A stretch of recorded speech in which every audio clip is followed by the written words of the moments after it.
Last time we spoke about the beginning of the Battle of Hong Kong. Japan's rise as a threat to British interests accelerated through the 1920s and intensified after invading China. Britain's response remained contradictory, diplomatically conciliatory yet militarily apprehensive. While Singapore and Malaya received substantial reinforcements, Hong Kong was acknowledged indefensible. Yet the 1936 defense scheme attempted to fortify it as an island fortress. Governor Northcott urgently advocated evacuation, recognizing the futility of any defense. London rejected this, fearing it would demoralize China and forfeit sovereignty claims. Reinforcement requests from commanders like Grasset fell on deaf ears until Grasset independently lobbied Canadian leaders. This persistence finally convinced Churchill to dispatch 2 additional battalions. On December 8, 1941, Japanese forces attacked across 3 fronts with overwhelming force. Within mere hours, the RAF was destroyed on the ground, demolitions proved ineffective, and British units rapidly were retreating towards the Gin Drinkers line, facing an enemy that outnumbered and outmaneuvered them from the opening moments. This episode is The Battle of Hong Kong Part 2, The Island of Flame.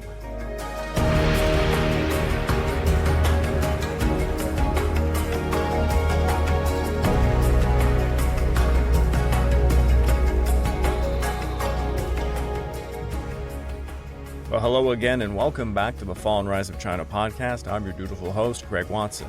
But before we begin, I just wanted to remind you all that this podcast is only made possible through the efforts of Kings and Generals over at YouTube.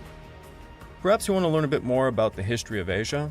Kings and Generals has an assortment of episodes on the history of Asia and so much more. So why don't you give them a look over at YouTube? So please subscribe to Kings and Generals over at YouTube and Cattell produces content by checking out www.patreon.com/kingsandgenerals. And don't forget our sister podcasts over at the Eastern Front and Pacific War Week by Week podcasts, both written and narrated by me. And if after all that, if you're still hungry for some more history, why don't you check out my personal channel, the Pacific War channel found over at YouTube, or my podcast series, Echoes of War, found on major podcast platforms. Over at Echoes of War, we are now doing quite a large series covering the entire history of World War II in Europe.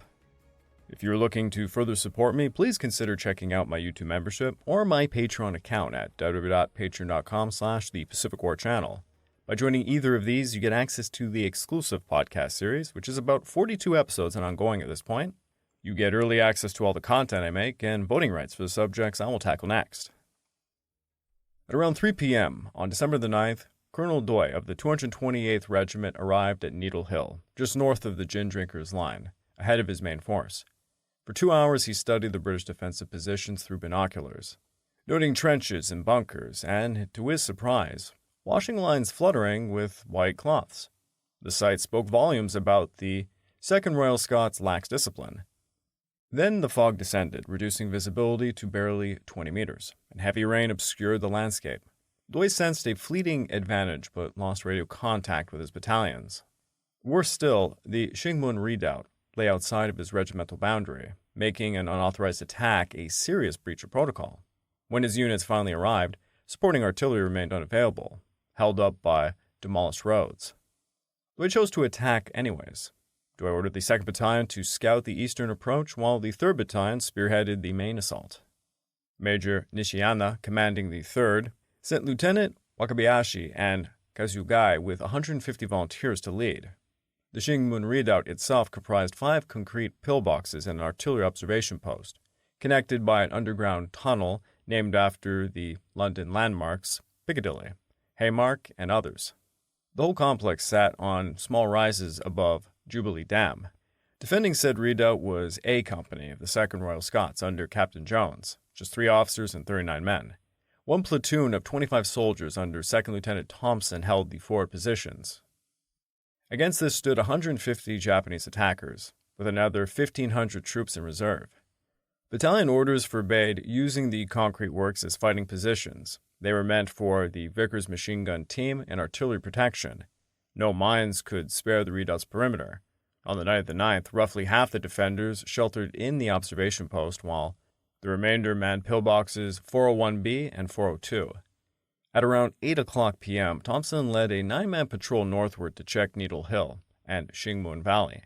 Despite 2.5 hours in the field, the patrol returned at about 10:20 without detecting the Japanese force massing just 500 meters away. By that time, Lieutenant Kazugai's assault group had crossed Jubilee Dam undetected, bypassed unmanned post X, and assembled below pillbox 401B. Roughly at 10 o'clock, Japanese sappers were cutting through two lines of wire.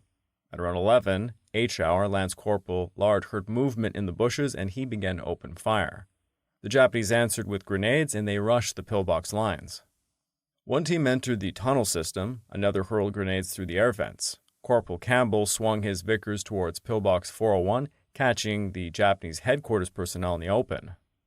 Sergeant Robb mustered a counterattack force of about 13 men. 5 fell as casualties: Lard, Bassett, Coyle, Casey, and Jardin. Casey was killed, only Jardin would escape.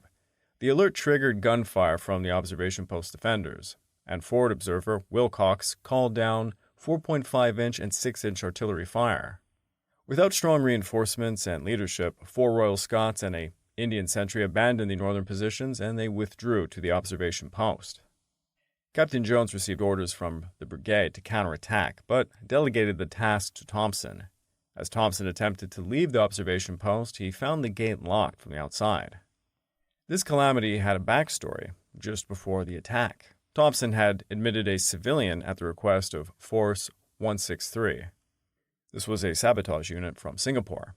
Private Wiley had taken the observation post key from Lance Naik Kishan Singh, and upon exit, they locked the gate behind them. The 3 officers were now literally locked out of the battle. Second Lieutenant Mochizuki and his platoon infiltrated through open trenches and they began attacking the observation post from above, attempting to breach the hatches. The defenders held for about 3 hours before Japanese sappers forced explosives down their air vent. At about 2:30 a.m., the blast would kill 2 Indian signalers inside. Thompson sustained a severe eye wound from grenade shrapnel. Jones and Warrant Officer Meade were both wounded. The remaining 15 defenders would end up surrendering, 11 becoming casualties. Meanwhile, a Rajput patrol engaging Japanese forces in the river valley managed to drive them back towards the redoubt. One final pillbox endured for about 11 hours before suffering the same saber treatment. At about 4 a.m. on the 10th, the entire redoubt was lost. For just 2 killed, the Japanese had achieved a decisive victory. By dawn, a Japanese flag would fly triumphantly from Point 255. Major General Maltby's assessment was quite stark. This was calamitous, for Shingmun was the key to the whole of the left position. Yet the Japanese perspective differed sharply. Having achieved a breakthrough, Colonel Doi received astonishing orders to withdraw. His success had transgressed into the 230th Regiment sector and violated the meticulously prepared war plan. Doi refused. After heated confrontation with Major General Ito and Lieutenant General Sakai, his insubordination was later censored through a divisional staff officer named Ayadomani. It bore the scapegoat's burden of rebuke for failing to restrain Doi's initiative. With Shingmun secured, Doi then fed reinforcements into the position. Throughout December the 10th, the Japanese remained uncertain of their advantage and adopted a cautious strategy, probing British lines to exploit the evident disorder. Brigadier Wallace ordered the Royal Scots to mount an immediate dawn counterattack supported by the Rajputs and artillery. Lieutenant Colonel White demurred. His battalion lacked any reasonable prospect of success. The resulting counterattack proved half-hearted at best. At first light on December the 11th, the Japanese pressed Golden Hill forcefully, only to be repulsed by Captain Newton's Rajputs and gunfire from the HMS Sikala. White positioned D Company in the shallow shell scrapes and rusted wire, inadequate defenses against Japanese assault. Captain Pinkerton led a desperate bayonet charge that morning, temporarily clearing the Japanese and enabling the evacuation of some wounded. Yet B, C, and D companies absorbed devastating losses. Captains Rose and Richardson fell commanding their posts, while the Royal Scots were collapsing. X Company of the Winnipeg Grenaders and armored support rushed westward to seal the widening gap along Castle Peak Road. Meanwhile, Maltby grappled with alarming reports. Japanese landings on Lantau Island, southwest of Hong Kong. Heavy artillery drove them back.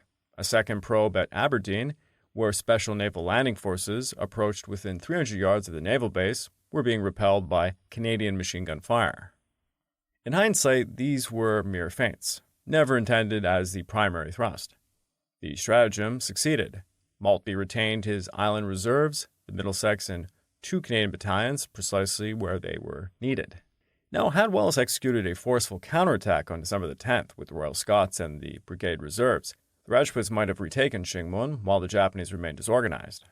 Instead, Colonel Doi faced a furious Sakai, who had flown down from the 38th Divisional headquarters at Taipo for what amounted to a pre-court-martial examination. Only after 48 hours of combat did Maltby conclude that the mainland was indefensible. The 3 battalions would withdraw intact to Hong Kong Island to assume their fortress defensive roles. The naval commodore objected. Demolitions, supply transfers, and troop ferrying required more time. The evacuation order was deferred 24 hours until noon on December the 11th. At that hour, the decision was finalized. The mainland would be abandoned under the cover of darkness.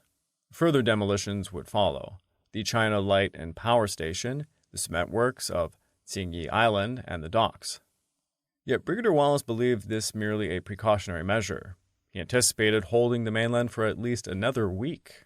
The withdrawal avoided Kowloon's congested streets, where street fighting and fifth columnists might have entrapped the British, a calculation that proved prescient as the Imperial Japanese Army advance column of 350 men from the 3rd Battalion 230th infiltrated Kowloon on the morning of December the 12th to cut off the retreating garrison. The Royal Scots and Canadians retired south of Shamshi-Po Barracks and the Jordan Road Pier in western Kowloon. The Rajputs and supporting gunners withdrew eastward to the Malautong, which anchored the fortified Devil's Peak Peninsula. Maltby intended to hold this commanding position permanently. It was easily supplied across the narrow Lumen Strait. The evacuation proceeded largely as planned. The Canadians and Royal Scots embarked on the afternoon and the evening of December the 11th under Punjabi covering fire. The Punjabis faced a harder journey, a moonlight scramble across the steep Kowloon hills, laden with supplies but critically short of mules. One group lost its way at a critical junction, splitting into 2 columns. One proceeded towards Devil's Peak, as planned. Battalion headquarters descended into Kai Tak Airport, threading through Kowloon City, and was evacuated by Star Ferry at Tsim Sha Tsui, fighting until the final moment as the last man boarded. The Rajput's commander, unable to reach his Punjabi counterpart, abandoned Malangtong for the closer Haiwan line near Devil's Peak. By 4 a.m. on December the 12th, the Punjabis and 1 Rajput company, accompanied by the gunners of the 25th Medium Battery, crossed the Lumen Strait to Hong Kong Island. Morning evacuations continued with minimal Japanese interference, a surprising restraint. Naval support proved rather crucial. The withdrawal completed by the morning of December the 13th, though 170 mules were lost to desertion of Chinese laborers. During this passage, the Imperial Japanese Navy attempted shore bombardment. The Japanese cruisers and supporting vessels found themselves outranged by the defenders' 9.2-inch guns, however. The damage inflicted proved sufficient to discourage future naval adventures. For the remainder of the battle, the Japanese Navy maintained a cautious distance and played only a peripheral role. The speed and execution of the withdrawal apparently caught the Japanese by surprise.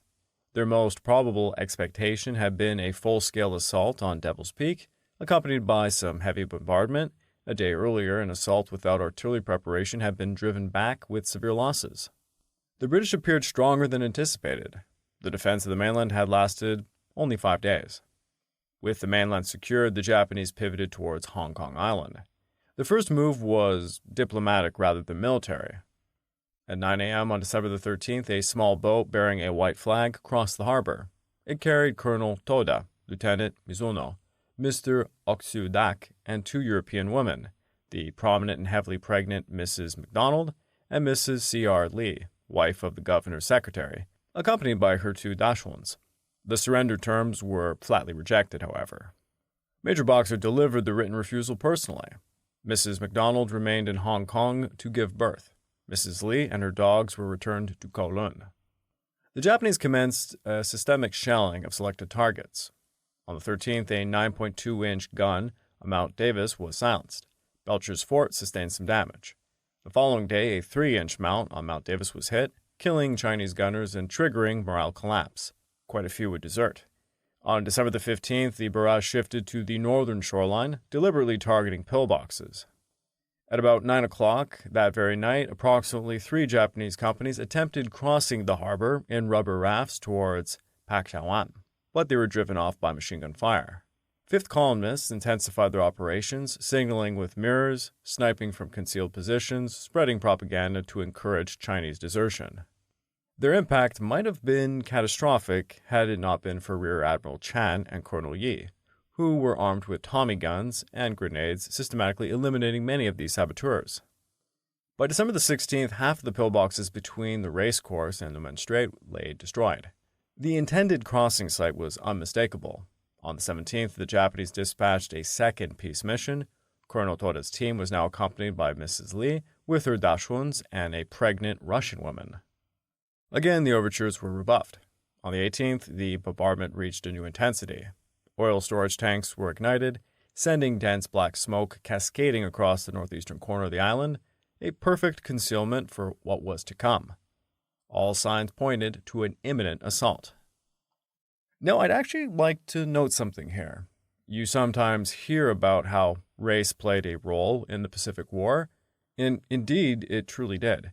Racist attitudes were found on both the Western and Japanese side of the Pacific War. There is a fantastic book dedicated to this called War Without Mercy by John Dower. Highly recommended, by the way. What is interesting is how these racial attitudes actually affected decisions being made during the war. Taking, for example, what we're about to talk about, which is General Sakai's night amphibious assault. Western soldiers, such as the Canadians in Hong Kong, reported that they were told by their British commanders that, quote, "Don't worry about the Japanese. They can't see very well at night. They all wear glasses."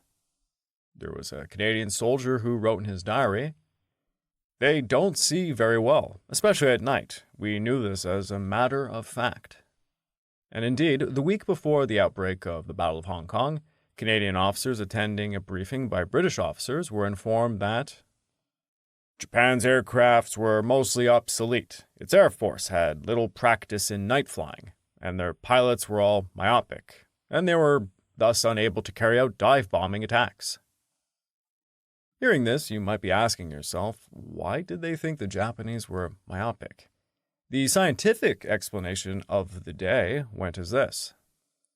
The Japanese suffered widespread inner ear damage. What caused this? Well, it was Japanese motherhood, the practice of strapping babies to the mothers' backs, which caused their heads to bounce about, especially when they were out in the fields harvesting rice. This permanently impaired their sense of balance. Additionally, there was a belief the Japanese could simply not see well at night.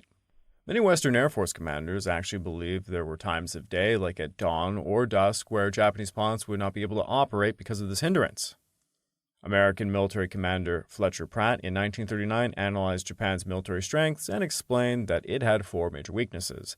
The first was a scarcity of resources such as iron and steel. The second was that the Japanese can neither make good aircraft nor fly them very well, as a result of the Japanese as a race having defects of the tubes of the inner ear, just as they are generally myopic.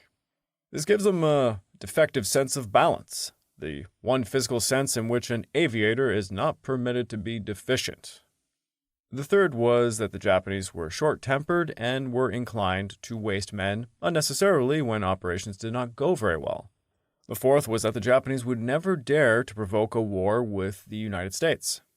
And again, Mr. Pratt was an American military commentator whose information came from multiple accounts given by high-ranking military officials at the time. The British military maintained that the Japanese avoided night operations on land because they were simply incapable of carrying them out, while they avoided nighttime aerial attacks as well as dive bombing for the same reasons Pratt said. Because their pilots were poorly trained and their aircraft was inferior. And it is rather ironic, after the first few months of the Pacific War, these Western racial attitudes would be thrown out the wind, and you would hear propagandist reports that the Japanese were in fact superhumans who excelled at night fighting and especially in jungle warfare.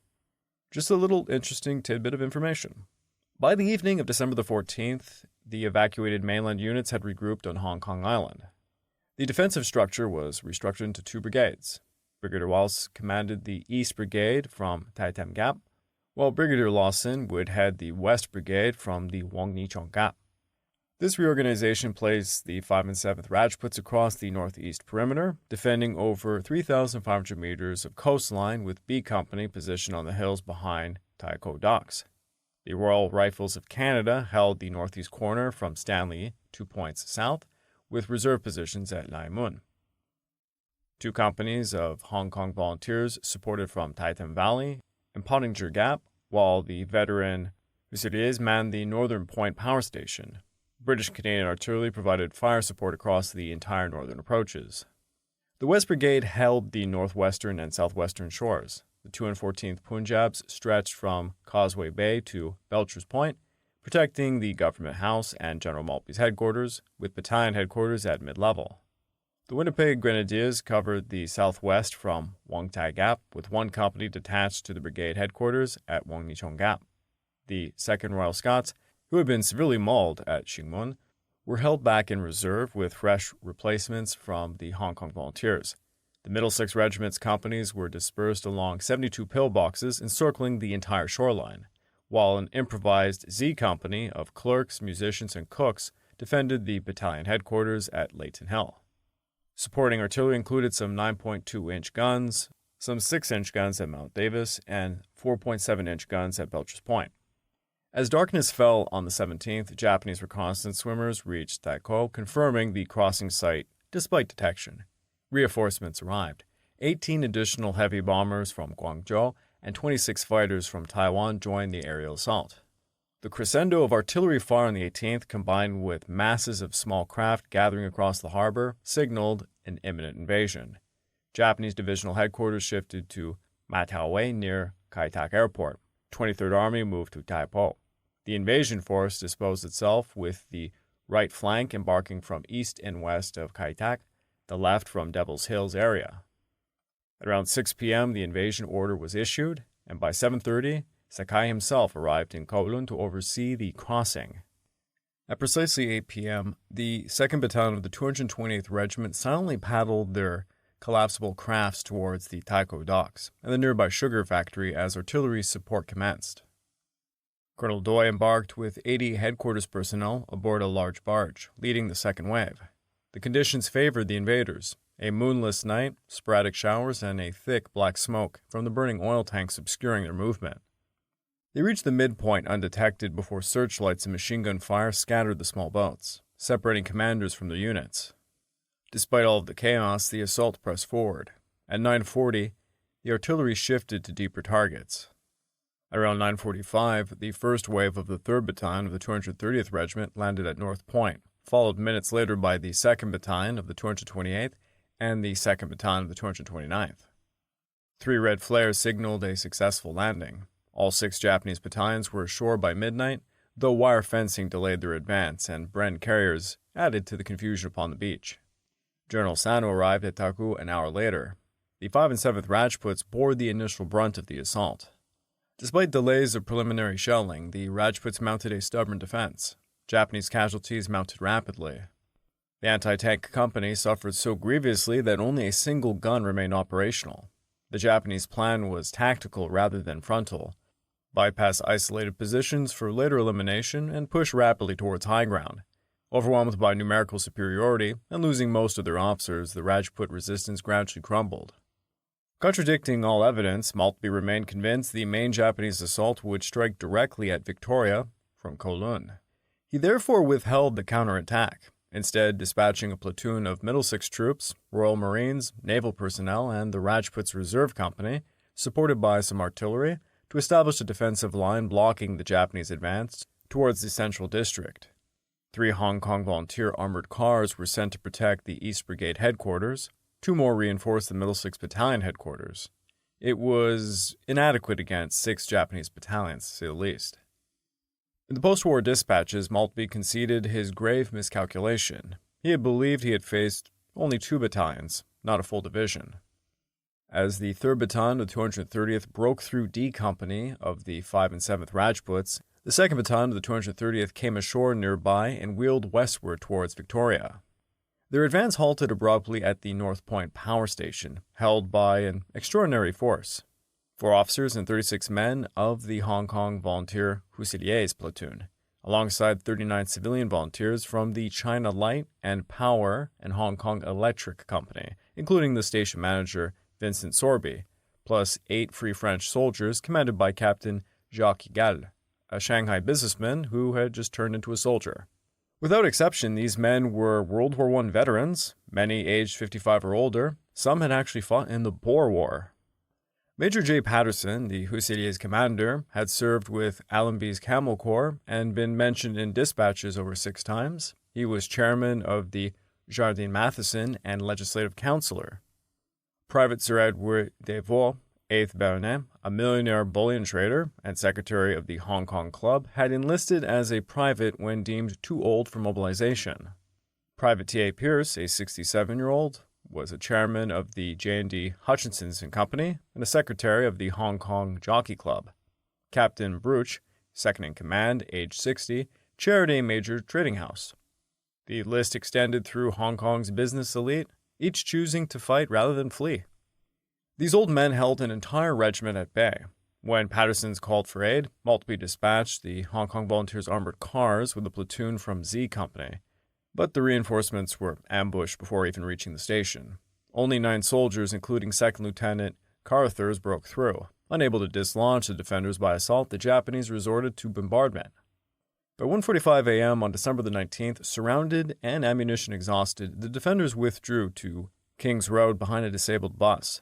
The Japanese deployed 3 machine guns, killing or mortally wounding all but Private Gauguin.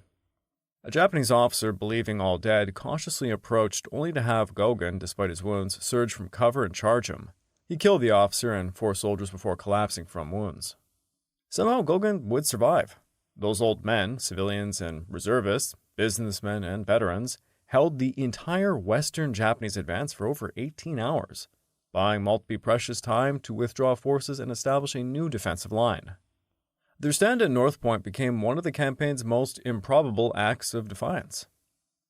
As the 2nd Battalion of the 229th Regiment advanced southward towards Mount Parker, the 3rd Battalion of the 229th landed at Aldrich Bay and turned eastward towards Lumen, where they would seize the Hong Kong Volunteers' 6-inch gun there. Major Bishop of the Royal Rifles of Canada, unaware of the landings, dispatched Platoon 15 under Lieutenant Scott to check on A Company of the Rajputs. Unexpectedly, they encountered armed men in civilian clothes at Lumen's Gate, the first indication of the Japanese presence on the island. Yet senior officers dismissed initial reports of landings and lost positions as exaggerated, a critical miscalculation that would prove catastrophic. At Lumen Fort, the 5th Anti-Aircraft Battery of the Hong Kong Volunteers was caught completely unaware, and they surrendered after minimal resistance. The Japanese then committed one of the many atrocities that would characterize the Battle of Hong Kong, bayoneting 29 survivors. Alerted by the 15th Platoon's report, Bishop attempted a counterattack with 2 platoons to retake the fort, but the defenders could not scale the 6-meter wall, and they would withdraw after 9 men were killed. As the 2nd Battalion of the 229th pressed southwards towards Mount Parker, they overran the Silesian Mission, which had been converted into an advanced dressing station. The 8th Company of the 2nd Battalion 229th Regiment systematically massacred the medical personnel and the wounded there, an atrocity that would later become pivotal evidence of Colonel Tanaka's war crimes trial. Despite all of the chaos, some medical staff and wounded would survive, and they would testify. C Company of the Royal Rifles, reinforced with captured Japanese machine guns abandoned by fleeing Rajputs, inflicted heavy casualties on the attackers, with one Japanese company suffering over 65% losses. Yet overwhelmed by superior numbers and suffering nearly 2 platoons' worth of casualties themselves, the Canadians were forced to withdraw, leaving only a reinforcement platoon under Lieutenant Blaver on Mount Parker. When Captain Clerk arrived at dawn with Platoon 16 to reinforce the position, he found over 100 Japanese already entrenched. With no artillery support and only 2 platoons available, Clerk had no choice but to withdraw, abandoning Mount Parker to the enemy. By dawn on the 19th, the East Brigade faced catastrophe. Infantry strength had been halved. The loss of artillery was as equally devastating. A series of misunderstandings and misinterpreted orders led coastal gun crews at Cape d'Aglie and Lawson to destroy their own guns in confusion or lose them to the advancing Japanese.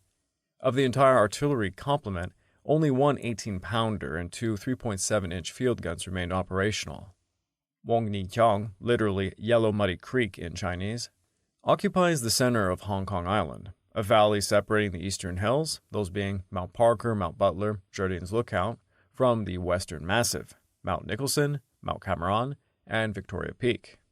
This narrow gap formed the critical artery linking northern and southern Hong Kong, making Brigadier Lawson's decision to place West Brigade headquarters there strategically sound yet tactically vulnerable.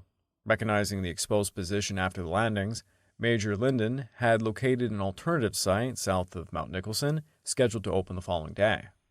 In response to the Japanese landings, Lawson dispatched 3 platoons of Winnipeg Grenaders to block the advance. Lieutenant C.D. French took Platoon 18 to Mount Butler. Lieutenant G.A.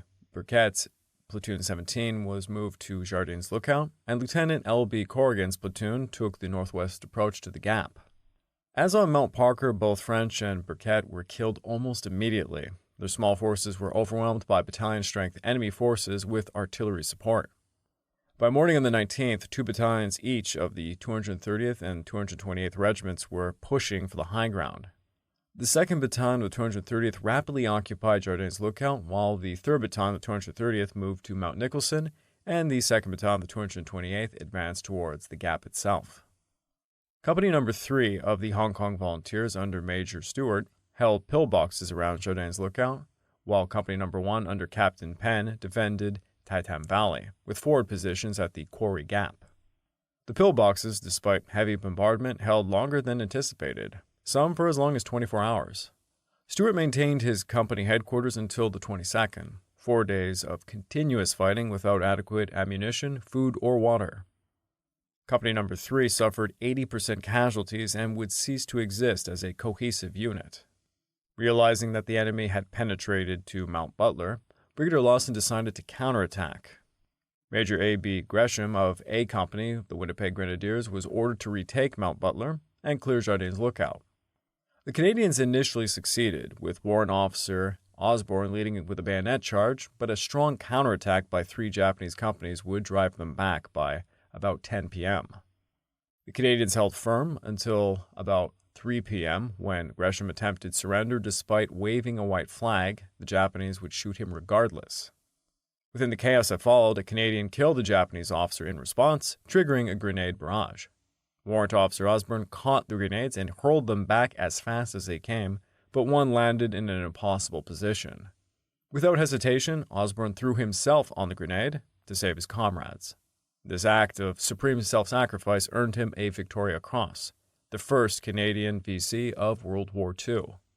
At dawn on the 19th, Maltby dispatched A Company of the 2nd Royal Scots under Captain K.J. Campbell to reinforce the gap.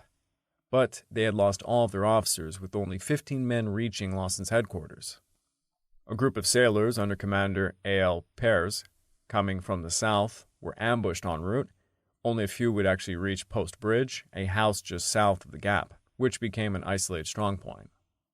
The 3rd Battalion of the 230th captured the police station, perched on a mound at the southern point of the gap. Then they swept eastward to seize the anti-aircraft guns of the 7th Battery, before continuing uphill towards Tatham Hill to capture the additional 6-inch and 3.7-inch guns there.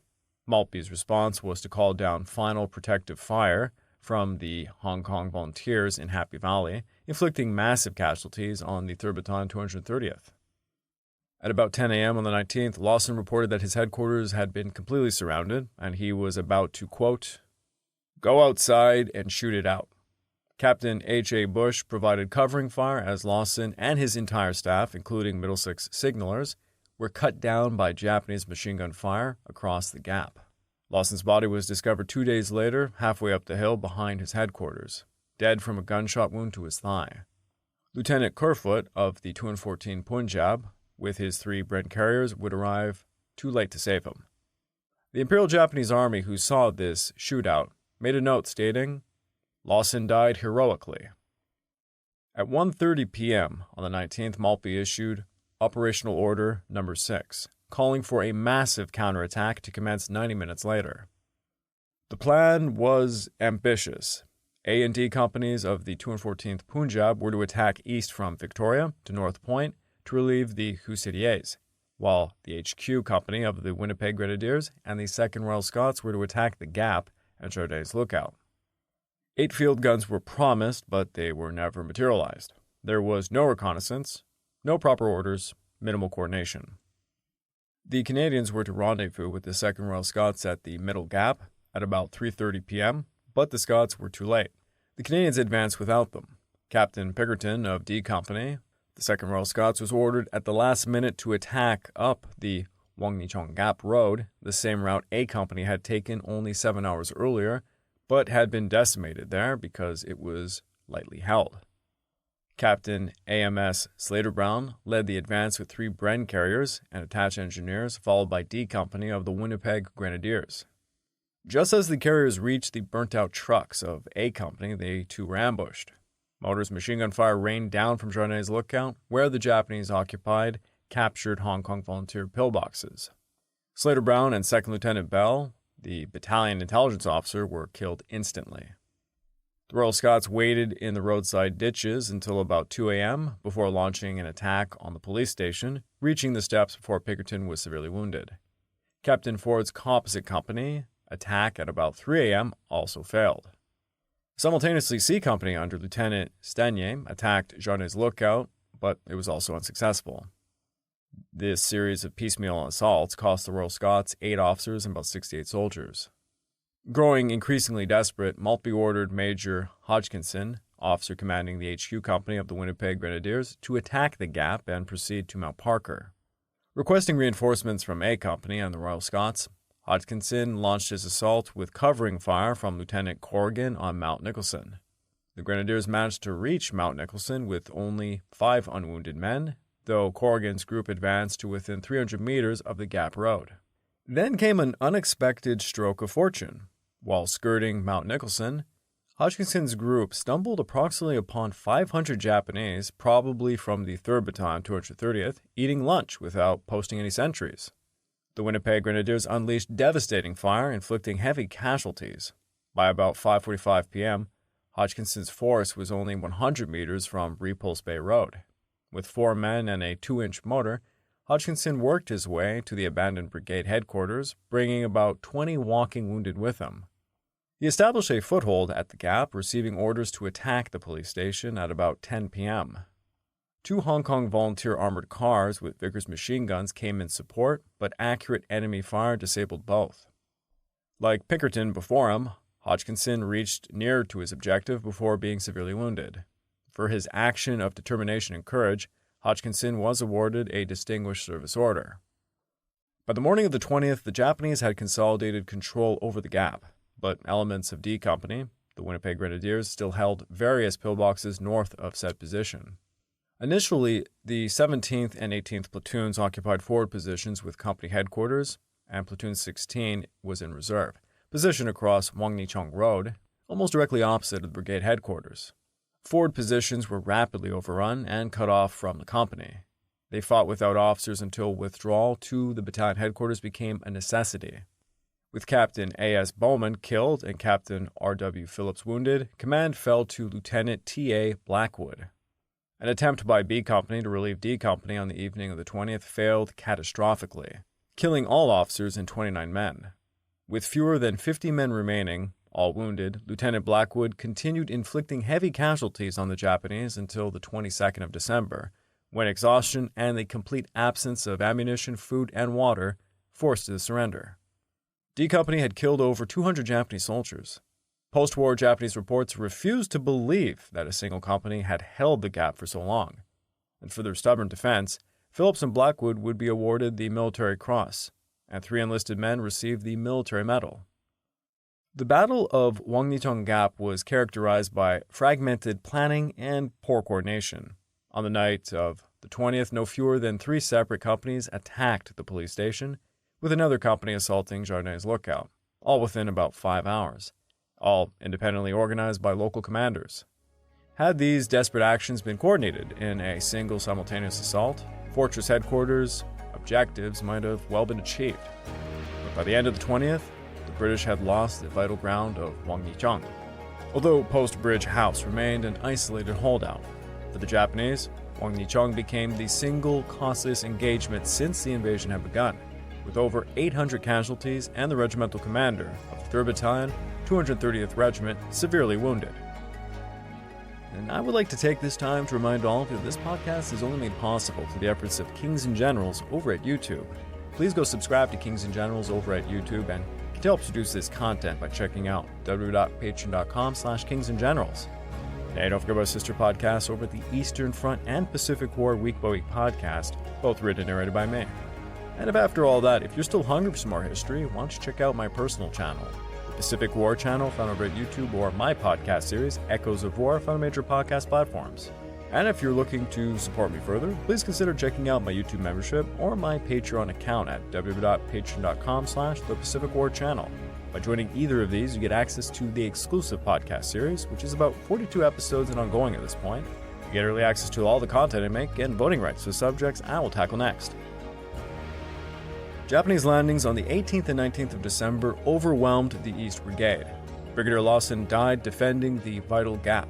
Desperate, uncoordinated counterattacks by British and Canadian troops failed to dislodge the enemy. D Company of the Winnipeg Grenaders held the position for 4 days against overwhelming odds before surrendering. The Japanese had suffered 800 casualties, but secured a critical strategic ground.